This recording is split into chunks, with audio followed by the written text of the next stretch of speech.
Assalamualaikum warahmatullahi wabarakatuh. Alhamdulillahi rabbil alamin. Wabihi nasta'inu ala umurid dunya waddin. Wassalatu wassalamu ala ashrafil anbiya'i wal mursalin. Wa ala alihi wa ashabihi wa man tabi'ahum bi ihsanin ila yaumiddin, amma ba'd. InsyaAllah pada kesempatan ini kita akan mereview atau meringkas sebuah buku yang judulnya Hakikat dan Fadilah Tadabbur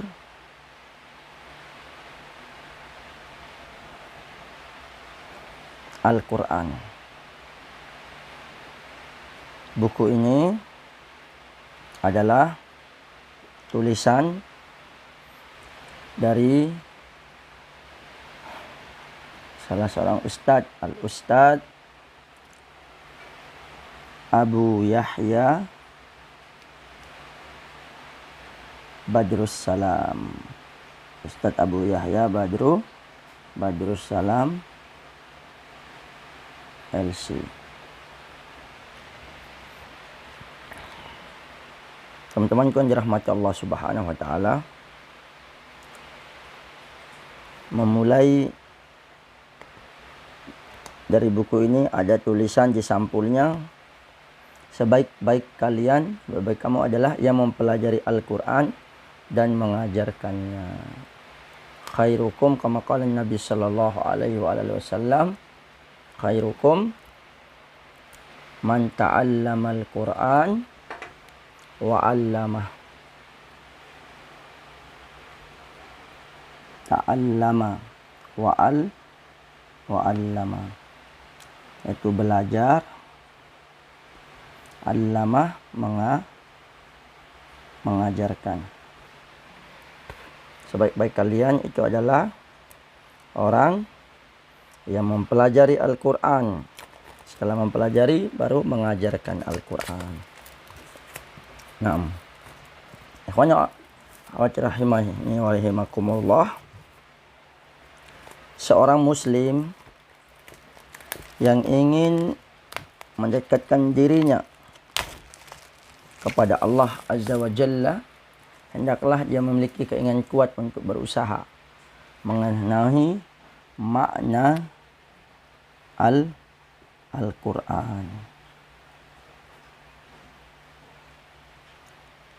Melebihi keinginan untuk mengetahui isi surat yang datang dari seorang raja.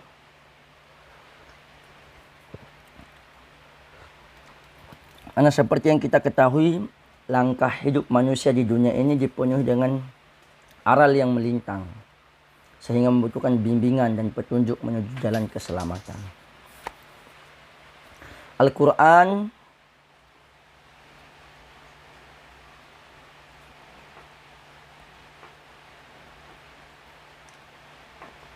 Al-Quran adalah pembimbing yang paling baik karena berasal dari pencipta alam semesta, yang mengetahui apa yang paling maslahat bagi hamba-hambanya dan merupakan tali Allah yang kokoh. Hablullahil matin. Tidak ada seorang pun yang meninggalkan pedoman hidup ini karena kesombongan, kecuali pasti Allah akan memutuskan syafaatnya. Siapa yang mencari petunjuk dari selainnya pasti akan tersesat, dan dengannya hawa nafsu tidak akan menyimpang. Para ulama pun tidak pernah merasa kenyang darinya. Keajaibannya tidak pernah habis. Seseorang yang berhukum dengannya pasti akan berbuat adil. Dan seseorang yang berdakwah berdasarkan landasannya akan dibimbing kepada jalan yang lurus. InsyaAllah. Tali Allah yang kokoh.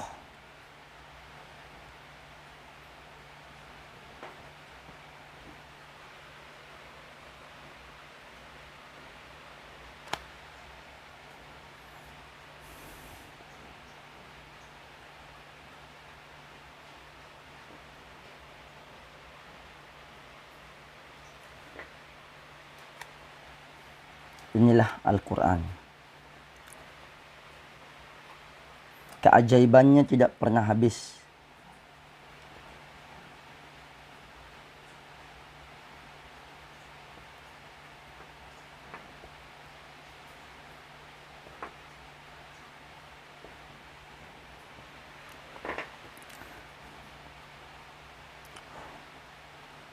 Yang berhukum dengannya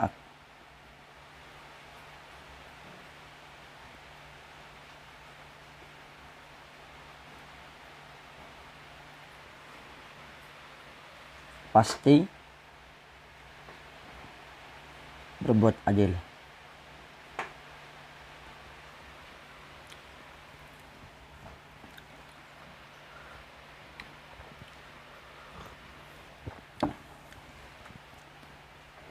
Siapa yang berdakwah berdasarkan dengannya landasan Al-Quran akan dibimbing menuju jalan yang lurus. Tentunya tidak ada seorang pun yang menginginkan apabila Al-Quran menjadi bumerang yang akan menyeretnya kepada api neraka. Hujjatun laka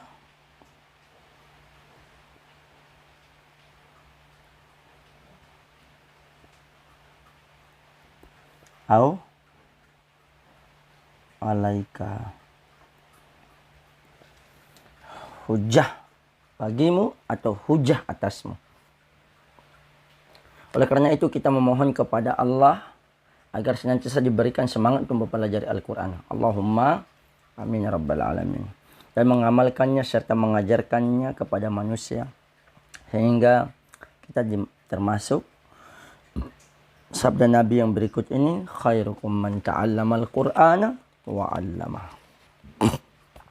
Itulah sinopsis yang ada di belakang sampul buku.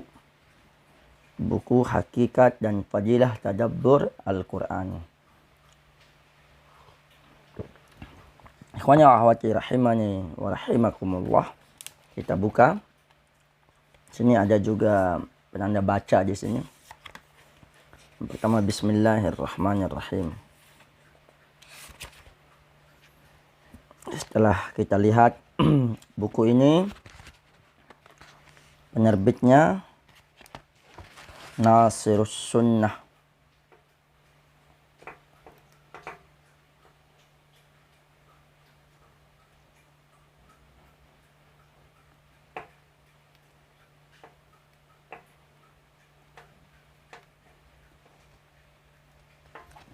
Nasirus Sunnah. Bulan terbitnya Januari 2013. Rabiul Awal 1434 Hijriah. Nah, kita lihat ada daftar isi. Mana-mana buku. Pertama ada bab 1, ada bab 2,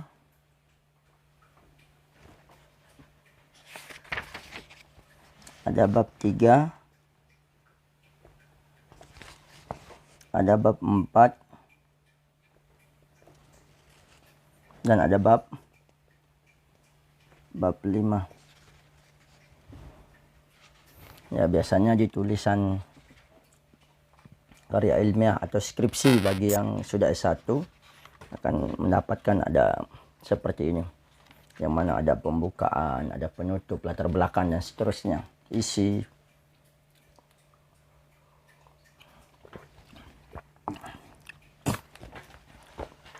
Nanti kita lihat bab 1 itu apa, bab 2 itu apa, bab 3 itu apa, bab 4 itu apa, bab 5 itu apa.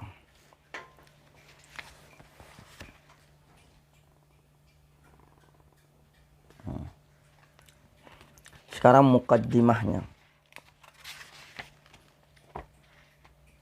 Mukaddimah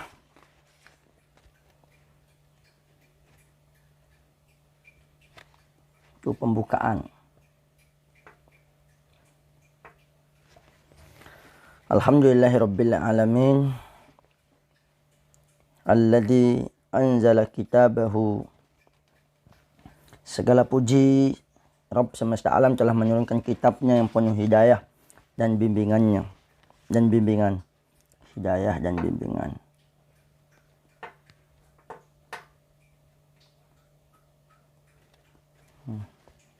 Yang telah mengutus Rasulullah SAW untuk menyampaikan wahyu mulia yang dipenuhi keberkahan dan keselamatan bagi orang-orang mengikutinya. Aku bersaksi bahwa tiada ilah yang berhak diibadahi dengan benar kecuali Allah semata. Tiada sekutu baginya. Aku bersaksi bahwa Muhammad adalah hamba dan utusannya. Masya Allah. Ada tahmid.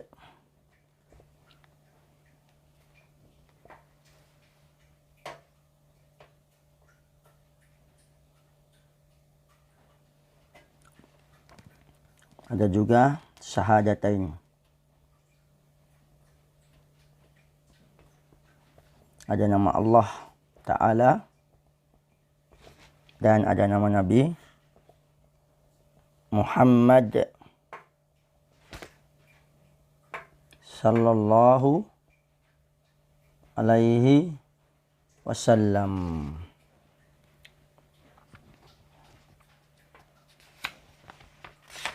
Tadi kurang lebih yang ada di footnote, di sinopsis yang di belakang itulah mukaddimahnya.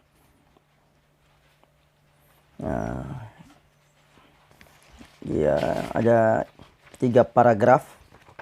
Nah, 3 paragraf itu persis yang ada di sinopsis yang di belakang. Di paragraf keempatnya, buku ini memang bukan ensiklopedia yang memuat semua ilmu-ilmu Al-Quran, melainkan sekedar memperkenalkan pada apa yang dibutuhkan untuk memahami Al-Quran saja. Mengingat fenomena yang ada di zaman ini adalah banyak yang orang menafsirkan Al-Quran dengan sebatas ra'yu. Apa ra'yu itu? Itu pendapat atau pemahaman yang dangkal.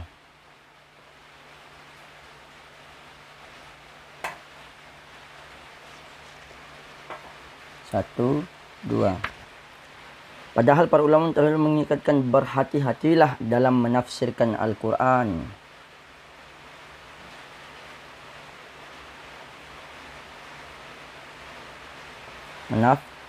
Menafsirkan Al-Quran. Karena ia adalah periwayatan dari Allah. Hati-hatilah. Intabih. Maksudnya seseorang menafsirkan Al-Quran pada hakikatnya dia sedang menjelaskan apa yang Allah inginkan dari ayat tersebut.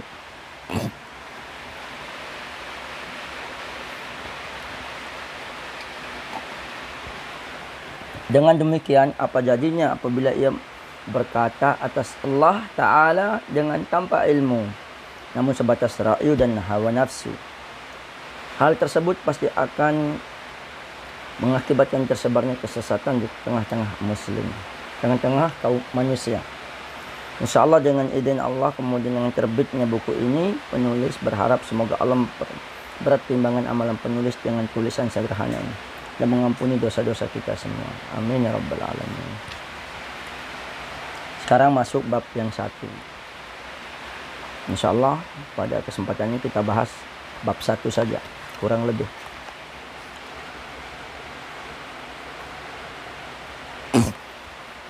Perlu kita ketahui bersama, buku ini jumlah halamannya 146 halaman. Ya. Muqaddimah tadi dari halaman 1 sampai halaman 4. Adapun bab 1 halaman 5 sampai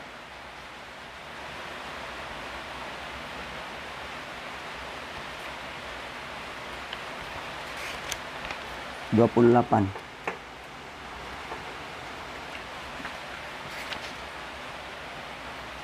Apa itu bab 1? Fadilah. Apa artinya fadilah? Keutamaan. Mentadabburi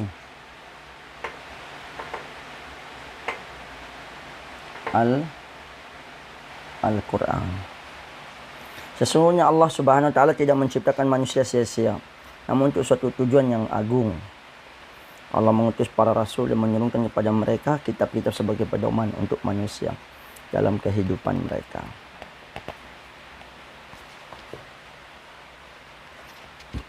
Dalam pembahasan keutamaan tadabbur Al-Quran ini,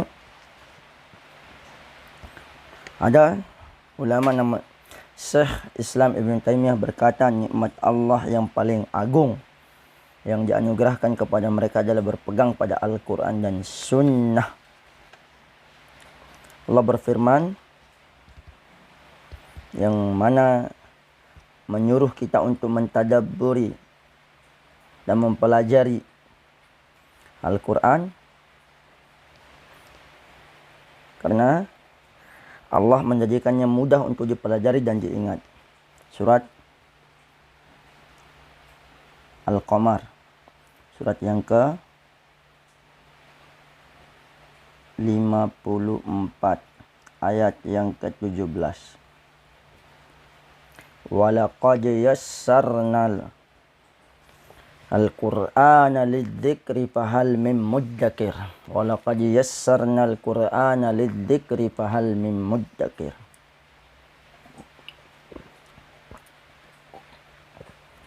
Ada tulisan di sana, ada ayat yassarna.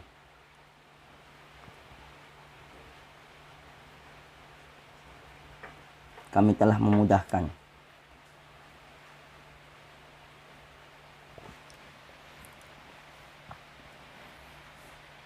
Sesungguhnya telah kami mudahkan Al-Quran untuk pelajaran. Maka adakah orang mengambil pelajaran, kata Allah Subhanahu wa ta'ala. Matar al-Waraq rahimahullah berkata, adakah yang mau mencari ilmu, maka ia akan dibantu. Masya Allah, ini yang mau mencari ilmu, maka dia akan bantu. Jadi keutamaan dan keuntungan bagi hamba mempelajari Al-Quran itu, pertama, obat penawar penyakit hati. Obat penawar bagi penyakit hati. Allah berfirman dalam surat Yunus,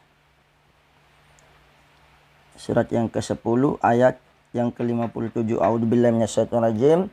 Ya ayyuhan nasu qad ja'atkum mau'izatum mir rabbikum wa shifaa'un lima fis sudur. Nah, ini kata syifa nih. Obat, penyembuh. Wa shifaa'un lima fis sudur wa hudan wa rahmatun lil mu'minin. Wahai manusia, sungguh telah datang kepadamu pelajaran dari Rabbmu dan penyembuh bagi penyakit-penyakit berada dalam dada, petunjuk serta rahmat bagi yang orang-orang beriman. Masya Allah. Baca Al-Quran itulah penyembuh apa yang ada di dada dari penyakit syahwat yang mencegahnya untuk tunduk pada syariat dan dari penyakit syubhat yang merusaknya ilmu keyakinan. Itulah keutamaan.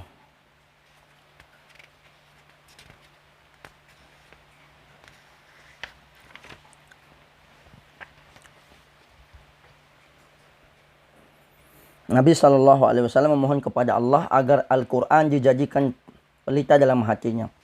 Beliau bersabda dalam doanya, As'aluka bikullis minhu walaka sammaita bihi nafsaka. Aku mohon padamu dengan seluruh nama yang engkau namai dirimu. Au allamtahu ahadan min khalqik.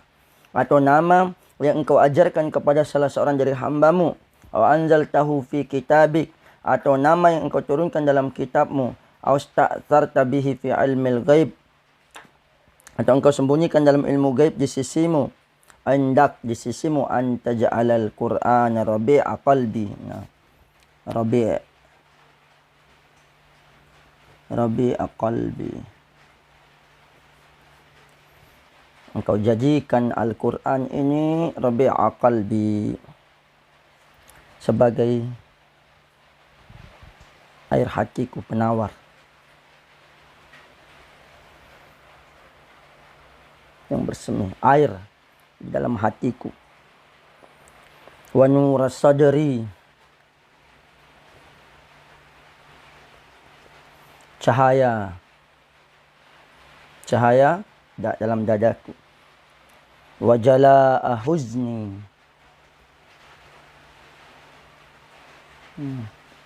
Itu sebagai penghibur kesedihanku. Wa dhahaba hammi.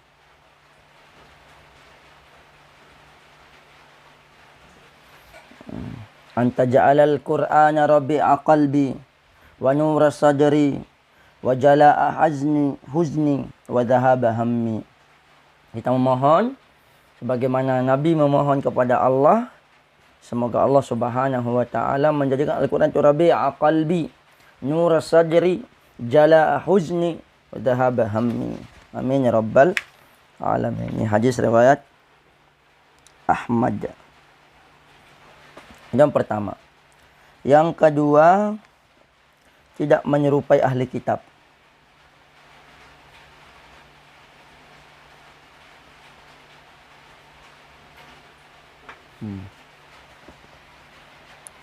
Allah berfirman, "Matsalul ladzina hummilut Taurata tsumma lam yahmiluha kamatsalil himari yahmilu asfara." Ini surat Al-Jumu'ah. Surat yang ke-62 ayat 5.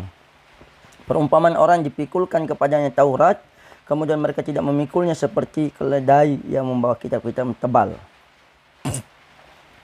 Apa kata para ulama di sini? Ibnu Katsir mengatakan Allah berfirman mencela orang-orang Yahudi yang diberikan pada mereka Taurat dan dipikulkan kepada mereka untuk diamalkan. Namun mereka tidak mau mengamalkannya. Perumpamaan seperti ini, kalau itu perumpamaan keledai membawa kitab yang tebal, maksudnya ia hanya sebatas membawanya dan tidak mengetahui kitab yang dipikulnya. Demikian pula lah kenyataan terjadi pada diri mereka. Ketika memikul Alkitab yang diberikan kepada mereka, mereka hanya menghafalnya namun tidak memahami dan mengamalkan konsekuensinya. Nah, kita tidak boleh menyerupai mereka. Kalau kita sudah mentadabburi, mempelajari Al-Quran, insya Allah kita akan tidak bertasabbuh dengan mereka. Jadi kalau kita muslim, kalau dipikul pada mereka kitab suci Al-Quran, sudah menjadi kewajiban bagi kita untuk memikulnya dan penuh amanah. Yang ketiga, meraih hidayah. Allah berfirman dalam surat Al-Baqarah, surat yang kedua, ayat yang kedua juga. Dzalikal kitabu la raiba fihi hudan lil muttaqin. Inilah kitab yang tidak ada keraguan dalamnya. Hudan lil muttaqin. Petunjuk bagi orang yang bertakwa. Hudan lil muttaqin. Huda adalah apa-apa yang menghasilkan hidayah dari kesesatan dan syubhat. Apa-apa membimbing untuk menyuci jalan yang bermanfaat. Huda tidak dikatakan untuk kemaslahatan si fulan, tidak pula untuk kepentingan si fulan. Hal itu agar maknanya umum, yaitu Al-Quran sebagai hidayah untuk kemaslahatan dunia dan akhirat. Al-Quran membimbing hamba dalam masalah usul, dalam masalah furu'. Hudan linnas. Dalam ayat yang lain dikatakan hudan linnas. Sedangkan dalam ayat ini hudan lil muttaqin. Ini karena Al-Quran sendiri hidayah untuk seluruh manusia. Adapun orang yang buruk sama sekali tidak mau mempelajarinya, tidak mau menerima hidayah Allah, maka hujah pun tegak kepada mereka. Dan mereka tidak dapat mengambil manfaat darinya karena keburukan mereka.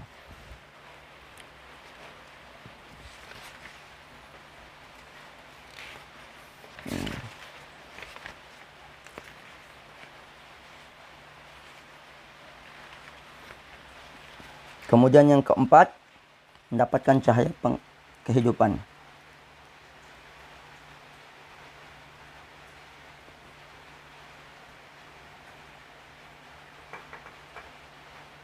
Dalam surat Al-An'am, surat yang ke-6, ayat 122. Allah berfirman, "Hawa man kana mayyitan," dan apakah orang-orang sudah mati hatinya, fa'ahyainahu, kemudian kami hidupkan ia. Wa ja'alna lahu nuran, dan kami berikan padanya cahaya, yamshi bihi, yang terang, yang mana dengan cahaya itu dia dapat berjalan. finnas, tengah-tengah masyarakat manusia. Kaman mathalahu fi dhulumati laisa bi kharijin minha. Apakah serupa dengan orang yang keadaannya berada dalam gelap gulita yang sama sekali tidak dapat keluar darinya. Para ulama menjelaskan Allah mengumpulkan untuknya cahaya dan kehidupan sebagaimana mengumpulkan orang-orang untuk orang-orang berpaling dari kitabnya kematian dan kegelapan. Yang kelima, menjadi yang terbaik.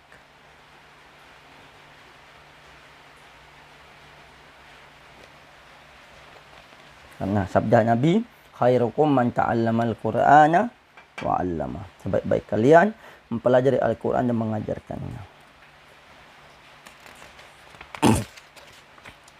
Yang keenam, tidak akan sesat dan kafir. Allah berfirman di dalam surat Ali Imran ayat surat yang ketiga ayat 101. Allah berfirman, wa kaifa takfuruna wa antum tutla alaikum ayatullah. Bagaimana kamu menjadi kafir sementara ayat-ayat Allah senantiasa dibacakan kepadamu. Wa fiikum rasulu, dan rasulnya pun ada bertengah-tengah kalian. Wa may ya'tasim billah, maka barang siapa yang berpegang teguh kepada agama Allah, faqad hudiya ila siratim mustaqim, maka sungguh dia telah diberikan petunjuk pada jalan yang lurus. Ibnu Katsir mengatakan, artinya kekafiran itu jauh darimu karena ayat-ayat Allah senantiasa turun kepada rasulnya di waktu siang dan malam, yang membacakan dan menyampaikan padamu. Ini sama dengan firman Allah dalam surat Al-Hadid surat yang ke-57 ayat 8. Wa ma lakum la tu'minuna billahi war rasul. Dan mengapa kamu tidak beriman kepada Allah dan kepada Allah? War rasulu yad'ukum, padahal rasul menyeru kepada kalian litu'minu bi rabbikum, agar kalian beriman pada Rabb kalian. Wa qad akhadha mitsaqakum, dan sungguh dia telah mengambil perjanjianmu, in kuntum mu'minin, jika kalian beriman. Nah, itulah ayat-ayat yang mengatakan bahwa orang mempelajari mentadabbur Al-Quran tidak akan sesat dan tidak akan kafir. Dalam hadis Nabi SAW yang diriwayatkan oleh Imam Muslim, taraktu fikum, aku tinggalkan untuk kalian semua untukmu di mana man lan tadillu ba'dahu, kamu tidak akan sesat setelahnya, ini tasamtum bih, selama kamu berpegang teguh kepadanya, itu bi kitabillah, yaitu kitabullah, Al-Quran. Nah, itulah bab 1 yang kita bahas pada kesempatan ini, yang berkaitan dengan hakikat fadilah tadabbur Al-Quran. Semoga bermanfaat. InsyaAllah kita akan lanjut di bab kedua di pertemuan selanjutnya. Wassallallahu ala nabiyina Muhammad wa akhiru da'wana alhamdulillahi rabbil alamin. Wassalamualaikum warahmatullahi wabarakatuh.